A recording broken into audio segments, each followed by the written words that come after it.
Hey there guys, welcome back to Mana Down Under. For this Commander deck idea, we are looking at Krenko Tin Street Kingpin. Now, like our Commander deck ideas, we're just talking about a deck, things you might want to know, how to build it, just brainstorming, getting ideas. Now, this deck is going to collapse some cheeks. We still care about Goblin tokens, but we do it through power. So the previous Krenko mob boss just tapped double number of Goblins in play. This one, whenever Krenko attacks, put a counter on him, and then create that many 1/1 Goblins equal to his power. So, I say that, I think of two ways to use it. Power and extra combat to get more tokens onto the battlefield. He is a bit cheaper than the previous Krenko too though, so you can get a turnout earlier. Now, 1/1 buffs or power buffs are the best way to break this commander. Coat of Arms buffs all your creatures based on other creatures that share a type with it.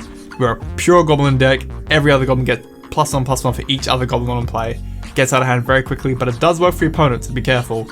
Stoneforge Masterwork, Pennon Blade, and Bravado do the same thing in this deck. Put them in your commander gets buffed equal to the number of the creatures you control. So with Krenko, hopefully you're buffing him +7/+7, then he attacks, creates at least 8 goblins, then a bigger buff again, and it just keeps feeding itself into a nice cycle. Shared Animosity does the same thing, but on declaration of attack. Blackblade is a good way to have a nice passive static buff across the game as more lands come in, the creature gets bigger, so your commander clearly. And it's got a nice cheap equip cost. Sigil of Valor is probably your last option. It makes your creature only be able to attack alone to get the buff, but if you need that little bit extra power and toughness boost, it is there. Now, like I said at the beginning there, combat is a great way to abuse your commander. Extra combat steps equals more tokens, more power, more tokens again. So Aggravated Assault, you can pay 5 and have additional combat, which we can use in a combo later on. Seize the Day gives you 2 additional combats. The good old Relentless Assault, nice, cheap, affordable, everyone has one probably. So that combo I just mentioned then, it works by having Krenko having at least 5 power, so whenever he attacks or declares his attack, he creates at least 5 tokens. The Skirk Prospector here can sacrifice Goblins for red mana, sack 5 of them, feed that lovely 5 mana into your Aggravated Assault, have an additional combat, and then Krenko attacks the game, but he gains another counter, so you're netting a Goblin every time you do it. Then you sack another 5, back into the Assault. You can just make as many tokens as you need, put a number of counters on Krenko, and have as many combat. Easy win right there, boys. With all these tokens coming to play is another way to win. Purphoros, God of the Forge, can just hemorrhage everyone at the board with all these entry effects. Every time a creature comes in, 2 damage, bang, just everyone. Warstorm Surge lets you target the damage. If you need to kill creatures or planeswalkers, a great option too. Impact Tremors is a mini Purphoros. Every time a creature comes into play, deal 1 damage to everything.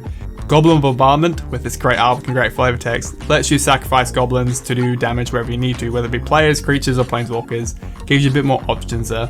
Now, every great dysfunctional army needs its leaders, so Goblin Lords are some of the best in Magic. The Chieftain here gives them a buff plus haste. The Goblin Trashmaster gives you a good buff and a way to hate on artifacts. Those artifact players at your table, they'll be shaking in their boots. Goblin King gives you another buff plus Mountain Walk. Hope they don't play mountains, but we do have a combo with that later on. The Goblin General is probably the weaker of the lot. It buffs with an attack. The adaptive robots here, name Goblin, give another buff. The Warchief makes your Goblin spells cheaper and gives them haste, while the quest for the Goblin Lord and Goblin Caves gives your Goblins +2/+0 and or +0/+2. Goblin Caves is actually pretty good. It catches people out. When your Goblins are at least 1/3s, they're pretty chunky. They can single file line up and sponge big attackers quite well. Now that Goblin King combo, Goblin King and Blood Moon. Be that person, play Blood Moon and Commander, everyone will hate you. If you're reversing a deck with a really greedy mana base, this could just be win on its own, or simply just turning 1 land into a mountain gets all your goblins through every combat and it can close the game very quickly, put your opponent on a clock. Now you have your dysfunctional leaders, you need a dysfunctional army underneath them. The Warboss and the Rabblemaster are a great way to push out tokens consistently across the game.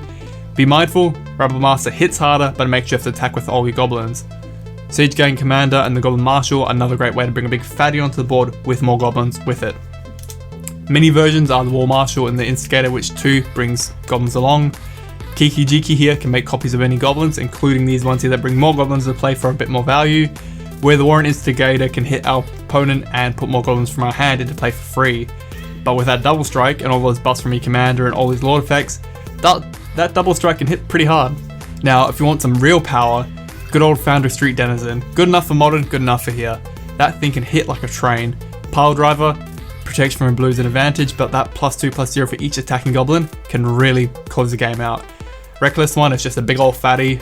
Spiteshot Elder is a goblin I love, but not many other people seem to play with. He can pay 3 to do damage equal to his power to any target. Now, all that utility and equipment that works for our commander to really buff him up and abuse him, break him, can work on Spike Shot Elder. You can equip him up, and you start paying 3 mana to hit your opponent for 10 damage directly. Now, to the more utility of the army, Legion Lore is the goblin that can do it all. He has haste, he breaks trample with his battalion, first strike, and they can't be blocked by tokens. He gets your goblin army through. Your Goblin Surgeon is great protection for your commander and your key goblins. Sacking goblins to regenerate anything is a genuine pain. Plus, in big multi-way games, you can regenerate any creature. Bit of commander politics right there. Where the Raider and the Sledder here can sack a goblin to buff another creature. Now with your commander, if you're having multiple combats, the goblins produced from the last combat you can sacrifice, pump him to make more combats for that next combat, and so on. Good way to really get a big army going. Goblin Recruiter, good enough to be banned in Legacy, good enough for commander. So it lets you search for any number of goblin cards, put on top of your deck, and good luck to you, you know what you're drawing. While paired with Sensation Gorger with probably one of the best artworks in Magic, look at him, he's fetish high right now. He's got a skunk on his head, his eyes are open, big old ear things. What's that, sticks under his fingernails? I don't know what he's doing, he's having a great time. He has a kinship trigger, which at the beginning of your upkeep, reveal top card of your library if it's a creature that shares a type. Each player discards a hand and draws 4 cards. Can be a great way for you to draw into goblins, play them out really quickly, then reset again, and a great way to disrupt your opponent's hand. Great combination here, because you can load up all the goblins on top and keep hitting him, or just these cards on their own is really good in this deck. Now this deck, because of the nature of the huge creature base, does Mob Justice burning really well. Mob Justice is a card that actually just do damage to a number of creatures to a player. Same thing for Goblin War Strike. Last Ditch Effort is, as the name implies, Last Ditch Effort. You can sack any number of creatures and just do that much damage to an opponent. If your opponent's near 10 life, you could have a win right there. While Bone at the Stake lets the goblins organize a bit, they can tap down to do 3 damage to an opponent. So for 5 mana, if you tap down 5 goblins, there's 15 damage to a player. If you've got 10 goblins, there's 30 damage. You can see where we're going with this. Now, into the support.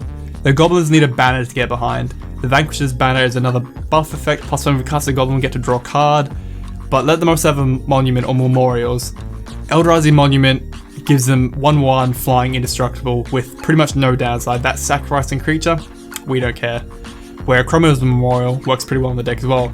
First strike, vigilance, flying, trample, haste, pro red and black. Funny enough, the pro red part doesn't really hurt us. We don't really target our own creatures too often.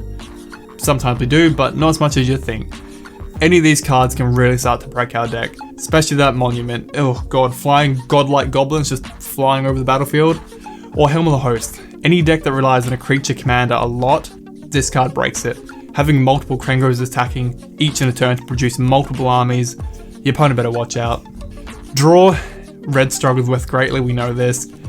But tribal draw is a thing. Slate of Ancestry lets us ditch our hand and all those goblins on the board can let us draw so many cards. Be careful, you can deck yourself. And every good token deck works well with Skull Clamp. You can start paying that one to eat those goblins up to draw 2 cards. But because we do depend on our commander quite a bit, have a bit of protection. Champion's Helm does buff him, great for his mechanic, and gives him hexproof, and Lightning Greaves gives him Shroud. Make sure you have some protection for your commander. In the land department, you're mono red, you could just run all mountains and you'll be fine. But Goblin Burrows is a nice buff for your commander, while the whole of the Bandit Lord gives him haste, so you can really fling him in there, just yeet him on in. Valakut, because you are mono red, you're heavy mountain base. Free lightning bolts from turn 6, 7 is a thing. Now, Ruination isn't a land, but because it's relevant to lands, we don't really care about non-basics except for these ones here. The value of a good Ruination can win games. Again, greedy land bases, we can shut them down. Now, there are plenty of other cards that work well in a Krenko deck.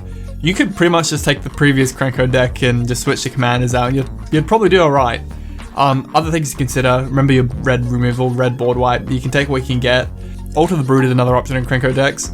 You are pumping out that many permanents onto the board, you can make your opponent mill across the game. Downhill Charge can be a good way to kind of get you with the opponent. You can sack a mountain rather than pay its cost, and you buff a creature based on the number of mountains you control. So on Krenko mid-late game, he has an extra 7-10 power on him. And just, yeah, normal board wipe and removal, whatever works well in your playgroup for mono red. Kind of a quick one. I really do like the new Krenko. Kind of different, but kind of the same from the previous Krenko. You know what you're in for with him. Red goblins, a lot of them.